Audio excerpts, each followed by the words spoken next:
tous pour cette nouvelle vidéo. On se retrouve sur une vidéo un peu différente de ce que je fais d'habitude. Parce que bon, au niveau des vlogs, le problème c'est que là, pour l'instant, c'est pas sur une journée que je vous tourne la prochaine vidéo, mais sur plusieurs. Parce qu'à San Juan del Sur, il n'y a pas énormément de choses à faire. Et donc du coup, bon, si je faisais une vidéo sur une journée, elle aurait duré 2 minutes. C'est pas ouf. Donc du coup, j'enchaîne plusieurs jours et je vous montre ça pour la prochaine vidéo. Donc du coup, aujourd'hui, on se retrouve pour parler de plusieurs choses différentes qu'on trouve en Amérique latine par rapport à l'Europe. Je vous ai fait un petit truc là, donc du coup c'est sur la tablette. J'ai pris 9 points différents. Après il y en a plus, mais voilà, je vais pas non plus faire une vidéo qui dure 15 ans.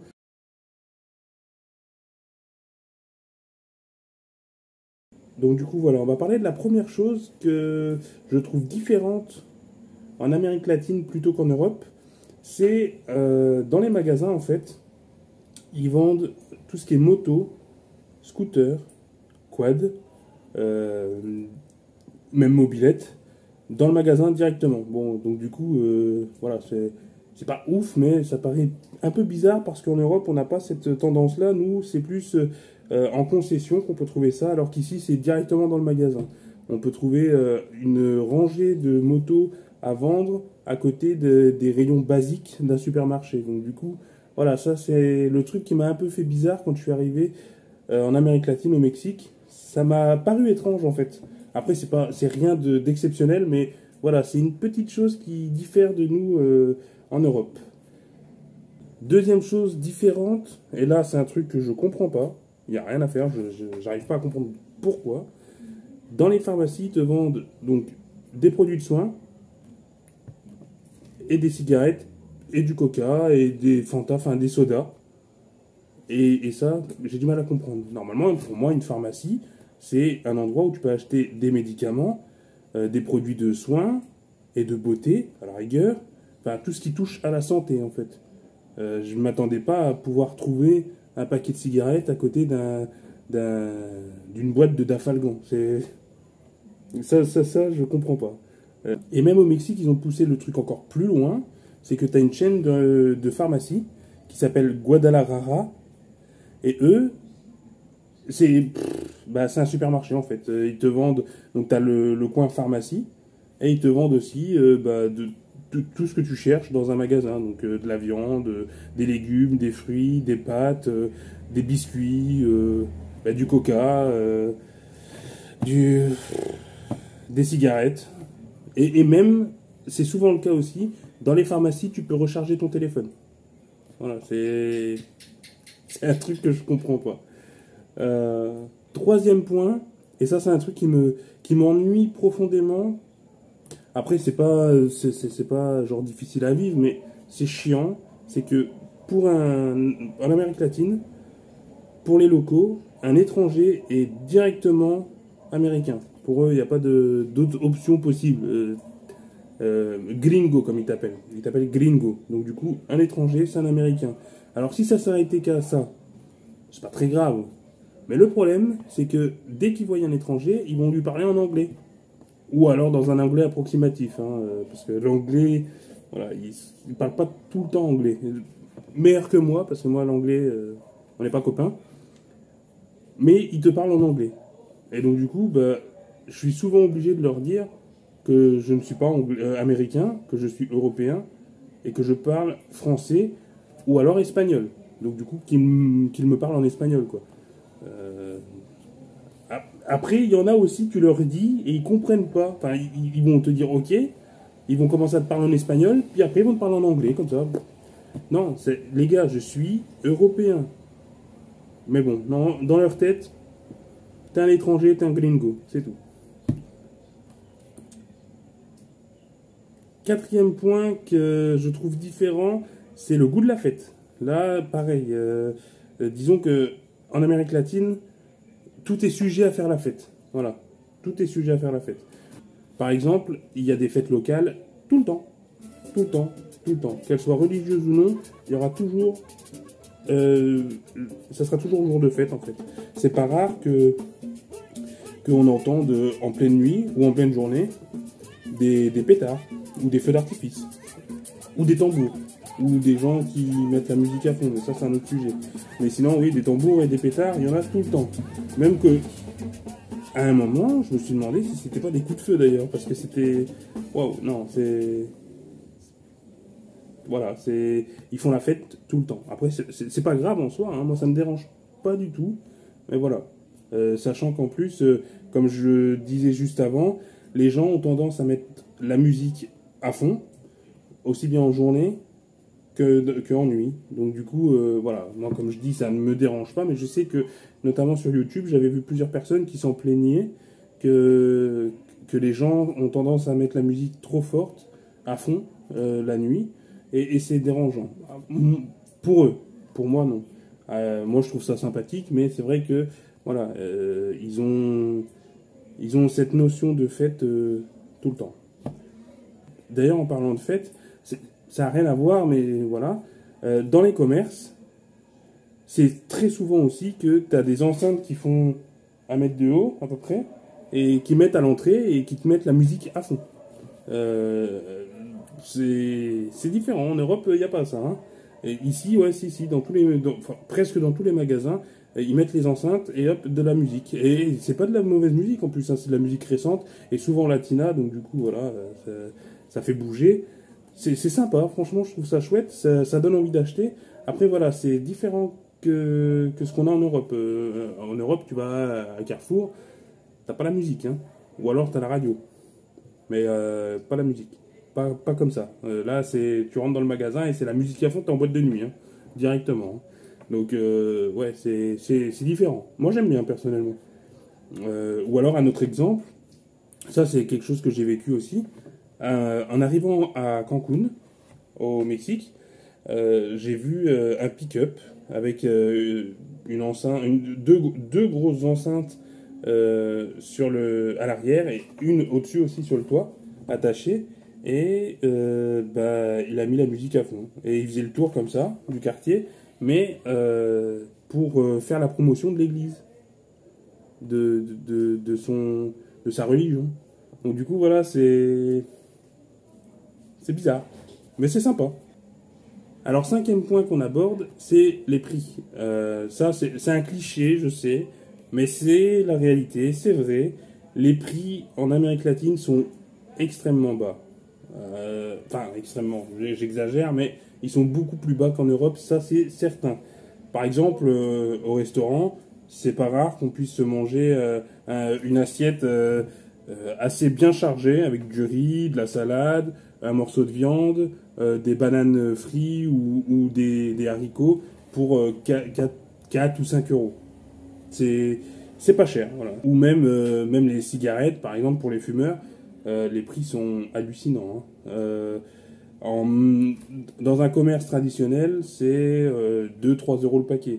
Et je peux même avoir un paquet de cigarettes à 1 euro au marché. Ça, c'est... Voilà. On est dans des prix qui défient toute concurrence européenne. Hein. Là, il n'y a pas de souci. Hein. Par exemple, aussi, les fruits et légumes sont relativement pas chers. Au Guatemala, une banane, c'est 13 centimes. On m'a même proposé une cagette, une caisse de 2 ou 3 kilos de bananes pour 1,50 €. Va trouver ça en Europe, ça.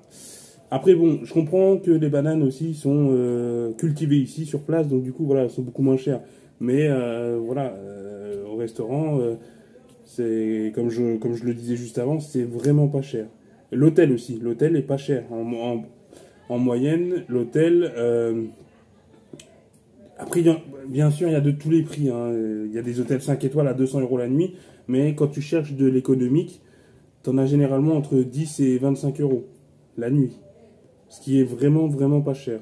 Par exemple, nous ici, nous on recherche de toute façon les hôtels économiques généralement. Donc du coup, on s'en tire toujours entre 10 et 20 $. 20 €. 10 et 20 €. Mais ici, par exemple, on paye 15 € la nuit. Donc le gars, il en a eu pour 45 € tranquille, pour 3 jours. Donc pour lui, c'est beaucoup. Hein. Ici, pour nous, c'est rien, quoi. Et par exemple, la chambre, il y a le nécessaire pour dormir. Donc il y a 2 lits, Il y a climatisation. Enfin, ici, c'est pas climatisation, mais tu peux trouver des hôtels à 15 € avec climatisation. Ici, c'est 2 ventilateurs, mais c'est largement suffisant. Et généralement aussi, tu as la salle de bain dans la chambre. Bon, ici, non. Ici, c'est à côté. C'est une salle de bain commune. Mais voilà, c'est pas cher, quoi. Après, voilà, les hôtels sont différents. Par exemple, ici, comme souvent, c'est directement chez l'habitant. C'est pas une maison d'hôte, hein, c'est un hôtel. C'est considéré comme un hôtel. Il y a un couloir ici, avec 3-4 chambres, et un espace cuisine, une salle de bain commune, et c'est chez la personne directement. Mais c'est pas cher, voilà. C'est abordable, mais vraiment, quoi. Donc, voilà, en Amérique latine, généralement, c'est pas cher. Après, tout est relatif aussi. Par exemple, au Guatemala, qui est pour moi l'un des pays les moins chers d'Amérique centrale, il y a possibilité de te trouver une banane pour 13 centimes ou des fruits et légumes pour presque rien. Mais tout ce qui est importé électroniquement coûte un bras. Carrément. Un jeu PS4 de type, je sais pas moi, FIFA 22, on le trouve entre 100 et 110 €. Donc c'est extrêmement cher. Ça, je vous l'accorde. Mais tout ce qui est nécessaire à la vie en général, donc tout ce qui est à manger ou les vêtements, c'est vraiment pas cher. Après, c'est que le Guatemala qui est comme ça, mais sinon voilà, la vie ne coûte rien ici. 6e point, et celui-là il est important pour moi, c'est les accès pour handicapés. Ça, en Europe, ils font de plus en plus d'efforts dessus, ça je dis pas le contraire, mais ici, presque tous les trottoirs, par exemple, ont une rampe d'accès pour handicapés, pour fauteuil roulant. Et ça, c'est génial. Même la plupart des magasins ou des institutions, style banque, agence, ils ont des rampes d'accès pour les personnes handicapées. C'est vraiment, vraiment chouette. Après, c'est vrai qu'il y a beaucoup plus de personnes en fauteuil roulant ici en Amérique latine qu'en Europe. Ça s'explique par le fait que malheureusement, il y a beaucoup de personnes atteintes de diabète qui ne peuvent pas se soigner correctement et qui se font amputer du pied, ou des 2 pieds même, ou d'une jambe, ou des 2 jambes. C'est malheureusement la réalité. Après, il faut aussi comprendre que ici, un litre de coca, ça coûte aussi cher, voire moins cher qu'un litre d'eau. Nous, on prend par exemple ici, au magasin par exemple, 3 litres de coca, c'est 1,50 €. C'est dérisoire. Au restaurant par exemple, je me suis déjà vu prendre 600 millilitres de coca, donc les bouteilles comme ça, là, en verre, pour 25 Cordoba, donc moins d'1 €. Et la même quantité en eau, c'était 30 ou 35. Donc pratiquement 1 €. Voilà. Donc du coup, c'est pour ça qu'au final, il y a plus de personnes en situation de handicap qui ont besoin de rampes d'accès qu'en Europe. Après, voilà, je dis pas, il faut aussi qu'en Europe, on fasse plus. Parce que c'est bien, ça avance, mais c'est pas suffisant comparé à ce que je vois en Amérique latine. 7e point abordé dans la vidéo, c'est les marchés. Pareil, c'est complètement différent de ce qu'on a en Europe. Ici, les marchés, c'est pas 1 ou 2 fois par semaine, c'est tous les jours. Voilà, c'est tous les jours. Et c'est pas genre tu viens avec ta tonnelle, tu l'installes. Non, non, rien à voir. C'est des stands qui sont sur place et que les personnes louent au mois ou à l'année. Je sais pas trop comment ça fonctionne, mais c'est des stands. Et le marché, c'est des marchés couverts, comme vous avez vu dans le vlog que je vous avais montré la dernière fois. Et donc, du coup, les gens, c'est tous les jours. Tous les jours. Ça ouvre généralement vers 6-7 heures du matin et ça ferme vers 17 heures, 18 heures, 19 heures maximum et c'est fermé. Donc, on pourrait croire que ça ferme tôt, mais après, voilà, faut pas oublier aussi que la nuit, surtout en cette période, parce que là on est en pleine saison des pluies, la nuit tombe tôt. Ici à 18 heures il commence à faire nuit. Hein. Voire même, je dirais même 17h30, la nuit, enfin, le soleil commence à se coucher. Donc du coup, voilà, c'est pour ça que ça ferme beaucoup plus tôt. Mais les marchés sont complètement différents. Ils sont, généralement, en plus, sont assez grands. Quand je vous dis grand, c'est pas genre comme on a sur la place, les marchés qui font la taille de la place. Non, non, rien à voir, hein. Ici, c'est des centaines et des centaines de mètres carrés, hein. Ils sont très grands. Et il y en a souvent plusieurs par ville. Et ils sont donc ouverts tous les jours et ils sont vraiment, vraiment pas chers. C'est moins cher que le magasin, que le supermarché. Tout ce qui est fruits et légumes, viande et tout ça, c'est beaucoup moins cher. Et en plus, c'est de la meilleure qualité. Surtout les fruits et légumes. C'est une meilleure qualité que ce qu'on a au magasin. Donc, du coup, c'est tout bénef. C'est souvent, bon, c'est souvent très rustique, donc ça donne pas forcément envie. Mais si on oublie le fait que c'est assez rustique, voilà, c'est meilleur que dans les magasins, ça certainement. Donc je conseille vraiment pour ceux qui vivent ou qui voyagent en Amérique latine d'acheter au marché, ça c'est sûr. Huitième point abordé dans cette vidéo, c'est l'ouverture des commerces et des restaurants. Alors là, on rentre dans un sujet qui diffère complètement de ce qu'on a en Europe, notamment sur les règles sanitaires. En fait, ici, elles sont beaucoup moins exigeantes, voire même parfois inexistantes. Les règles sanitaires, c'est pas un sujet ici, hein. C'est pas rare que quand on va au restaurant, en fait, on n'est pas dans un restaurant, mais chez la personne directement, en fait. Par exemple, devant chez elle, enfin du moins, elle a une pièce à l'entrée à l'avant de sa maison, hop, elle en fait un restaurant, quoi. Donc du coup, c'est directement chez la personne. C'est pour ça d'ailleurs que c'est vraiment pas cher. Enfin, je pense que c'est une des raisons. Et par exemple, ils peuvent aussi, c'est souvent le cas, ouvrir une boutique directement dans leur maison ou dans leur garage. J'ai déjà été plusieurs fois, par exemple, recharger mon téléphone ou acheter un Coca, un Pepsi, une bouteille d'eau, des chips, voilà, directement chez la personne. Comme si, c'est comme si j'allais dans une supérette, sauf que là, je vais directement chez la personne. Voilà, c'est un autre monde, c'est différent. Et c'est pas plus mal en vrai, hein. Ça permet de pouvoir ouvrir ton commerce très rapidement et très facilement. T'as pas besoin de louer de local dans ces cas-là, hein. Ça c'est sûr. Il y a notamment aussi les stands de rue. Ça c'est pareil, c'est genre ils achètent sûrement le stand en lui-même à la roulette comme ça. Donc c'est souvent une plancha ou voilà. Et ils te cuisinent ça directement en rue. Et tu peux acheter hot dog, hamburger, tacos, burritos, enfin voilà, ou même des assiettes directement. Tu te fais faire une assiette de riz avec de la viande directement au stand et tu manges comme ça. Donc ça, c'est vraiment cool et c'est vraiment vraiment pas cher. Ça c'est encore moins cher que les restaurants. Donc par exemple une assiette de tacos à Mexico City. Dans un stand, je la payais pour 3 tacos, c'était, je sais plus, je crois que c'était même pas, ouais, c'était 2 euros quoi. C'est vraiment pas cher. Donc du coup, ouvrir un commerce, ça coûte rien quoi. Après, il y a aussi, donc ça c'est les bons côtés, tu as aussi des mauvais côtés.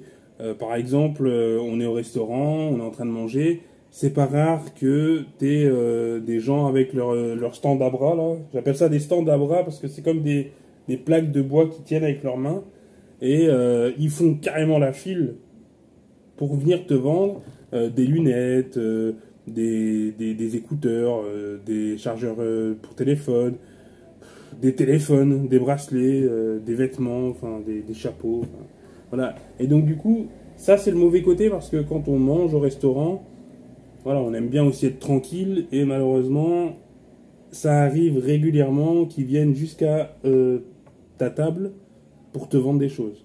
Voilà, ça c'est le mauvais côté du fait d'ouvrir un commerce très facilement.